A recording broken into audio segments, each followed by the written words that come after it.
ಪ್ರಜ್ವಲ ರೇವಣ್ಣ ಅವರ ಸಂಬಂಧಿಸಿದ ಅಶ್ಲೀಲ ವಿಡಿಯೋ ಕೇಸ್ಗೆ ಸಂಬಂಧಪಟ್ಟಂತೆ ಎಚ್.ಡಿ. ದೇವೇಗೌಡರು ಗರಂ ಆಗಿದ್ದಾರೆ.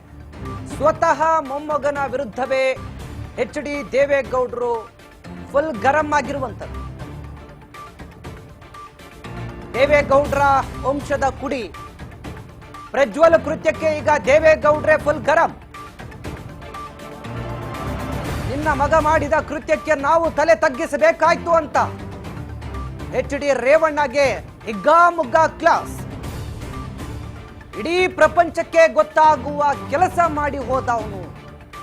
ದೇಶದಲ್ಲಿ ತಲೆ ತಗ್ಗಿಸಿಕೊಳ್ಳುವಂತಾಗಿದೆ, ನಮ್ಮನ್ನೆಲ್ಲ ಕೂಡ ತಲೆ ತಗ್ಗಿಸಿಕೊಳ್ಳುವಂತೆ ಮಾಡಿದ್ದಾನೆ. ನಾವ್ಯಾರ ಮುಂದೆ ಕೂಡ ತಲೆ ಎತ್ತುವಂತೆ ಮಾಡಿಲ್ಲ. ಈಗ ಮಾಜಿ ಸಚಿವ ರೇವಣ್ಣಗೆ ಎಚ್.ಡಿ. ದೇವೇಗೌಡ, ಎಚ್.ಡಿ. ಕುಮಾರಸ್ವಾಮಿ ತರಾಟೆಗೆ ತೆಗೆದುಕೊಂಡಿದ್ದಾರೆ. ಎಚ್.ಡಿ. ದೇವೇಗೌಡ ನಿವಾಸದಲ್ಲಿ ನಡೆದ ಸಭೆ ವೇಳೆ ತರಾಟೆಗೆ ತೆಗೆದುಕೊಳ್ಳಲಾಗಿದೆ. ನಿನ್ನ ಮಗನಿಂದ ತಲೆ ತಗ್ಗಿಸಬೇಕಾಗಿ ಬಂತು, ನಿನ್ನ ಮಗನಿಂದ ಇಂತಹ ಕಪ್ಪು ಚುಕ್ಕೆ ಬಂದಿದೆ. ಸ್ವತಃ ಮೊಮ್ಮಗನ ವಿರುದ್ಧ ಈಗ ಎಚ್.ಡಿ. ದೇವೇಗೌಡ ಗರಂ ಆಗಿದ್ದ. ನಿನ್ನ ಮಗ ಮಾಡಿದ ಕೃತ್ಯಕ್ಕೆ ನಾವೆಲ್ಲ ಕೂಡ ತಲೆ ತಗ್ಗಿಸಬೇಕಾದ ಪರಿಸ್ಥಿತಿ ಬಂದಿದೆ. ದೇಶದಲ್ಲಿ ನಾವು ತಲೆ ಎತ್ತಿಕೊಳ್ಳುವಂತೆ ಮಾಡಲಿಲ್ಲ, ಇಡೀ ಪ್ರಪಂಚಕ್ಕೆ ಗೊತ್ತಾಗುವ ಕೆಲಸ ಮಾಡಿ ಹೋಗಿದ್ದಾನೆ. ದೇಶದಲ್ಲಿ ತಲೆ ಎತ್ತಿಕೊಳ್ಳದಂತೆ ಮಾಡಿ ಹೋದ ಅಂತ ಪ್ರಜ್ವಲ ರೇವಣ್ಣ ವಿರುದ್ಧ ಎಚ್.ಡಿ. ರೇವಣ್ಣ ಅವರ ಬಳಿ ಎಚ್.ಡಿ. ದೇವೇಗೌಡರು ಸಿಕ್ಕಾಪಟ್ಟೆ ಗರಂ ಆಗಿದ್ದಾರೆ. ಖಂಡಿತ, ಯಾಕೆಂತಂದ್ರೆ ಒಂದು ಪ್ರಧಾನಿ ಹುದ್ದೆಗೆ ಹೋಗಿ ದೇಶದ ಪ್ರಧಾನಮಂತ್ರಿಯಾಗಿ ಉತ್ತಮ ಹೆಸರುವಾಸಿಯಾಗಿದ್ದಂಥ ದೇವೇಗೌಡರಿಗೆ ಇದು ದೊಡ್ಡ ಕಪ್ಪು ಚುಕ್ಕೆ. ಯಾಕೆಂದ್ರೆ ಅವರ ಮೊಮ್ಮಗ, ಮಾಜಿ ಪ್ರಧಾನಿ ದೇವೇಗೌಡರ ಮೊಮ್ಮಗ, ಹಿರಿಮಗನ ಮಗ, ಇಡೀ ವಂಶದ ಜವಾಬ್ದಾರಿಯನ್ನ ಹೆಗಲ ಮೇಲೆ ಹಾಕೊಂಡು ದೇವೇಗೌಡರ ಕನಸುಗಳನ್ನು ನನಸು ಮಾಡುವ ಹಾದಿಗೆ ತಲುಪಬೇಕಾದಂತ ತಮ್ಮ ವಂಶದ ಕುಡಿ ಈ ರೀತಿ ಮಾಡಿದ್ದಕ್ಕೆ ಇದೀಗ ಬಹಳಷ್ಟು ನೋವನ್ನು ವ್ಯಕ್ತಪಡಿಸಿದ್ದಾರೆ. ನನ್ನ ರಾಜಕೀಯ ಜೀವನದಲ್ಲಿ ಇಂತಹ ಪರಿಸ್ಥಿತಿ ಎದುರಿಸಿರಲಿಲ್ಲ, ಇಂತಹ ಕಪ್ಪು ಚುಕ್ಕೆ ನಮ್ಮ ವಿರುದ್ಧ ಬಂದಿರಲಿಲ್ಲ. ನಿನ್ನ ಮಗನಿಂದ ಇಂತಹ ಕಪ್ಪು ಚುಕ್ಕೆ ಇವತ್ತು ಬಂದೊದಗಿದೆ. ಮಗನನ್ನ ಬೆಳೆಸುವ ವಿಚಾರದಲ್ಲಿ ನೀನು ಎಡವಿದ್ದೀಯಾ ಅಂತೇಳಿ ದೇವೇಗೌಡರು ಎಚ್.ಡಿ. ರೇವಣ್ಣಗೆ ಹಿಗ್ಗಾಮುಗ್ಗಾ ತರಾಟೆಗೆ ತೆಗೆದುಕೊಂಡಿದ್ದಾರೆ. ಇದು ದೇವೇಗೌಡರ ನಿವಾಸದಲ್ಲಿ ಕುಟುಂಬಸ್ಥರ ಸಭೆ ನಡೆದಂತ ಸಂದರ್ಭದಲ್ಲಿ ಎಚ್.ಡಿ. ರೇವಣ್ಣ, ಎಚ್.ಡಿ. ಕುಮಾರಸ್ವಾಮಿ ಮತ್ತೆ ದೇವೇಗೌಡರು ನೋಟಿಸ್ ಕೊಟ್ಟಿದ್ರೆ ಹೆಂಗೆ ಸರ್?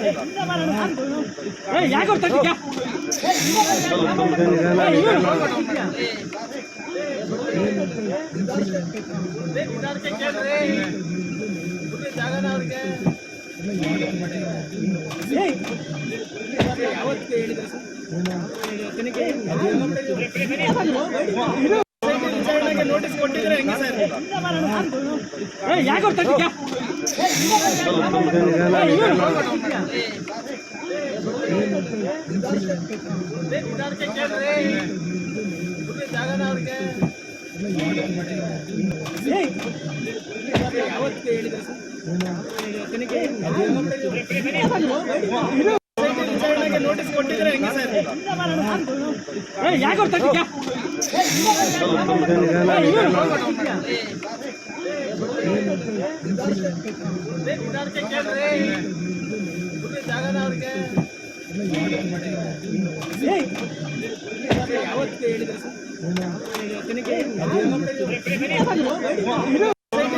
ನೋಟಿಸ್ ಕೊಟ್ಟಿದ್ರೆ ಹೆಂಗೆ ಸರ್?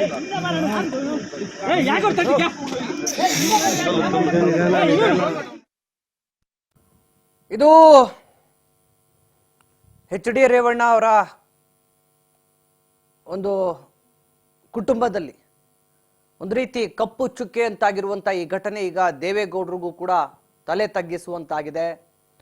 ಇಡೀ ಪ್ರಪಂಚಕ್ಕೆ ಗೊತ್ತಾಗುವ ಹಾಗೆ ನಮ್ಮ ಮಾನ ಮರ್ಯಾದೆಯನ್ನ ಕಳೆದು ಹೋಗಿದ್ದಾನೆ. ನಿನ್ನ ಮಗನನ್ನ ಬೆಳೆಸೋದ್ರಲ್ಲಿ ಎಡವಿದೀಯಾ? ಮಗನನ್ನ ಸರಿಯಾಗಿ ಬೆಳೆಸಿಲ್ಲ, ಇಷ್ಟೆಲ್ಲ ನಡೀತಿದ್ರು ಕೂಡ ನೀನು ಯಾಕೆ ಈ ಬಗ್ಗೆ ಮುಂಚೆನೆ ಎಚ್ಚೆತ್ಕೊಂಡಿಲ್ಲ? ಇವತ್ತಿಡೀ ಪ್ರಪಂಚಕ್ಕೆ ಗೊತ್ತಾಗಿದೆ ಮಾಡಿ ಹೋಗಿರುವಂಥ ಈ ಘನಂದಾರಿ ಕೆಲಸ. ಈಗ ನಮ್ಮ ಇಡೀ ಕುಟುಂಬ ಎಲ್ಲೂ ಕೂಡ ತಲೆ ಎತ್ತುಕೊಳ್ಳೋದಕ್ಕೆ ಆಗದೇ ಇರುವಂಥ ಪರಿಸ್ಥಿತಿ ನಿರ್ಮಾಣ ಆಗಿದೆ. ನಮ್ಮ ಇಡೀ ಕುಟುಂಬದ ಮಾನ ಮರ್ಯಾದೆ ಬೀದಿಗೆ ಬಂದಿದೆ.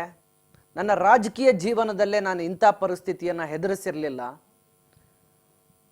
ಆದರೆ ನಿನ್ನ ಮಗನಿಂದಾಗಿ ಇಂಥ ಅವಮಾನ, ಇಂಥ ಮುಜುಗರ ಇವತ್ತು ನಾವು ದೇಶದಲ್ಲಿ ಅನುಭವಿಸ್ಬೇಕಾಗಿದೆ. ಮಗನನ್ನು ಹದ್ದುಬಸ್ತಲ್ಲಿಟ್ಕೊಂಡು ನೀನು ಸರಿಯಾಗಿ ಬೆಳೆಸಿದ್ದಿದ್ರೆ ಇದೆಲ್ಲ ಕೂಡ ಆಗ್ತಿರ್ಲಿಲ್ಲ. ಇವತ್ತು ಇಡೀ ಪ್ರಪಂಚಕ್ಕೆ ಗೊತ್ತಾಗೋ ಹಾಗೆ ಇಂಥ ಹೀನ ಕೃತ್ಯ ಮಾಡಿ ನಮ್ಮ ಮಾನ ಮರ್ಯಾದೆನ ತೆಗೆದು ಹೋಗಿದ್ದಾನೆ ಅಂತೇಳಿ ಎಚ್ ಡಿ ಕುಮಾರಸ್ವಾಮಿ ಮತ್ತು ದೇವೇಗೌಡರು ಇಬ್ಬರೂ ಕೂಡ ಎಚ್ ಡಿ ರೇವಣ್ಣ ಅವ್ರನ್ನ ಹಿಗ್ಗಾಮುಗ್ಗ ತರಾಟೆಗೆ ತೆಗೆದುಕೊಂಡಿದ್ದಾರೆ. ಈಗಾಗಲೇ ತಮ್ಮ ಕುಟುಂಬದ ಪ್ರತಿಷ್ಠೆಯ ವಿಚಾರ ಇದು ರಾಜಕೀಯವಾಗಿ ಏನೇ ಇರ್ಬೋದು, ಆ ರೀತಿಯ ಪ್ರಕರಣ ಬಂದಾಗ ಇಡೀ ಕುಟುಂಬಕ್ಕೆ ಅದು ಅಗೌರವ ತರುತ್ತೆ.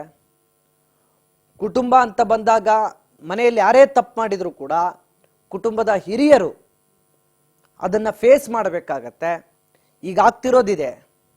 ಪ್ರಜ್ವಲ್ ರೇವಣ್ಣ ಮಾಡಿರೋ ಈ ಪ್ರಕರಣದಿಂದ ಈಗ ಇಡೀ ಕುಟುಂಬ ಒಂದು ರೀತಿ ತಲೆ ತಗ್ಗಿಸುವಂತಹ ಕೆಲಸ ಆಗಿದೆ. ಇಡೀ ಕುಟುಂಬಕ್ಕಿದು ಅವಮಾನ ಆಗಿದೆ. ಸೊ ಹೀಗಾಗಿ ಇವತ್ತು ಎಚ್ ಡಿ ದೇವೇಗೌಡರು ಎಚ್ ಡಿ ರೇವಣ್ಣ ಅವ್ರನ್ನ ಕರೆಸಿ ಎಚ್ ಡಿ ರೇವಣ್ಣ ಅವ್ರಿಗೆ ಹಿಗ್ಗಾಮುಗ್ಗ ತರಾಟೆಗೆ ತಗೊಂಡು, ಮಗನ್ನ ಹಿಂಗೇನ ಬೆಳೆಸಿದ್ ನೀನು, ಮಗನನ್ನ ಬೆಳೆಸೋದ್ರಲ್ಲಿ ನೀನು ಎಡವಿ ಇವತ್ತು ನಮಗೆಲ್ಲರಿಗೂ ಕೂಡ ಕಪ್ಪು ಚುಕ್ಕೆ ತಂದಿಟ್ಟಿದೀಯಾ. ಇಂಥ ಘಟನೆ ನನಗೆ, ಇಂಥ ಮರ್ಯಾದೆ ಹೋಗುವಂಥ ಕೆಲಸ ನನಗೆ ಇಡೀ ನನ್ನ ರಾಜಕೀಯ ಜೀವನದಲ್ಲಿ ಯಾವತ್ತೂ ಕೂಡ ಆಗಿರಲಿಲ್ಲ ಅಂತ ಇದೀಗ ಎಚ್ ಡಿ ರೇವಣ್ಣ ವಿರುದ್ಧ ದೇವೇಗೌಡರು ಸಿಕ್ಕಾಪಟ್ಟೆ ಗರಂ ಆಗಿದ್ರು. ಭಾರಿ ದೊಡ್ಡ ಮಟ್ಟದಲ್ಲಿ ದೇವೇಗೌಡರು ಎಚ್ ಡಿ ರೇವಣ್ಣ ಅವ್ರನ್ನ ತರಾಟೆಗೆ ತೆಗೆದುಕೊಂಡ್ರು. ಆ ಸಂದರ್ಭದಲ್ಲಿ ಎಚ್ ಡಿ ಕುಮಾರಸ್ವಾಮಿ ಕೂಡ ಜೊತೆಗೆ ಇದ್ರು. ಈ ರೀತಿ ಮಾನ ಮರ್ಯಾದೆ ಬೀದಿಗೆ ತಂದು ಎಲ್ಲೋ ಹೋಗಿ ಔತ್ಕೊಂಡಿದ್ದಾನಲ್ಲ, ಇಡೀ ದೇಶದಲ್ಲಿ ಇವಾಗ ನಾವು ತಲೆ ಎತ್ತಿಕೊಳ್ಳುವಂತೆ ಆಗುತ್ತಾ ಈ ಘಟನೆಯಿಂದ? ನನ್ನ ಇಡೀ ರಾಜಕೀಯ ಅನುಭವದಲ್ಲೇ ಈ ರೀತಿ ಘಟನೆಯನ್ನು ನಾನು ಯಾವತ್ತೂ ಕೂಡ ಫೇಸ್ ಮಾಡಿರಲಿಲ್ಲ. ಮಾಡಿ ಹೋಗಿ ಈಗೆಲ್ಲರಿಗೂ ತಂದಿಟ್ಟಿದ್ದಾನೆ. ನಮ್ಮ ಮರ್ಯಾದೆ ಏನಾಗಬೇಕು? ನಾವೆಲ್ಲಾದ್ರೂ ತಲೆ ಎತ್ಕೊಂಡು ಹೆಂಗೆ ಮಾತನಾಡಬೇಕು? ನಮಗೆ ಗೌರವ ಕೊಡು ಅಂದ್ರೆ ಜನ ಹೇಗೆ ಗೌರವ ಕೊಡ್ತಾರೆ ಅಂತ ಎಚ್ ಡಿ ದೇವೇಗೌಡರು ಸಿಕ್ಕಿದ್ದಾರೆ.